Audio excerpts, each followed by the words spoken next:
ছোট পর্দার জনপ্রিয় দুই তারকা আবার তারা বন্ধুও। সিয়াম আহমেদ ও মেহজাবিন চৌধুরী অল্প সময়ের ব্যবধানে দুজন দুজনকে নিয়ে বিস্ফোরক মন্তব্য করেছেন। দুজনের পোস্টে নেটদুনিয়া ভাইরাল। তারা জুটি বেঁধে অনেক নাটকে অভিনয় করেছেন। ব্যক্তিজীবনে দুই তারকারই বিনয়ী স্বভাবের খ্যাতি রয়েছে। তাছাড়া দুজনই অত্যন্ত গুণী তারকা। এবারের ঈদ উৎসবে বিখ্যাত ম্যাগাজিন অনুষ্ঠান ইত্যাদিতেও পারফর্ম করেছেন তারা। হঠাৎ কি হলো দুজনের মধ্যে? এই প্রশ্ন অল্প সময়ে তৈরি হয়েছে দর্শক ভক্তদের মনে। তারা দুজনেই ফেসবুকে লিখেছেন, কেউ কারো সঙ্গে নেই, একজন থাকলে অন্যজন সেখানে পা মারাবেন না। অভিনেত্রী মেহজাবিন লিখেছেন, সিয়াম আহমেদ যেখানে থাকবে প্লিজ আমাকে সেখানে ডাকবেন না।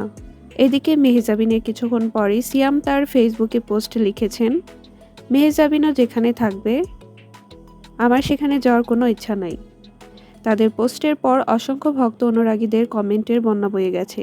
এটা সত্যি নাকি কোনো ইভেন্ট কিংবা নাটকের প্রচার কিনা তা নিয়ে ঘোরের মধ্যে রয়েছে নেটিজেনরা।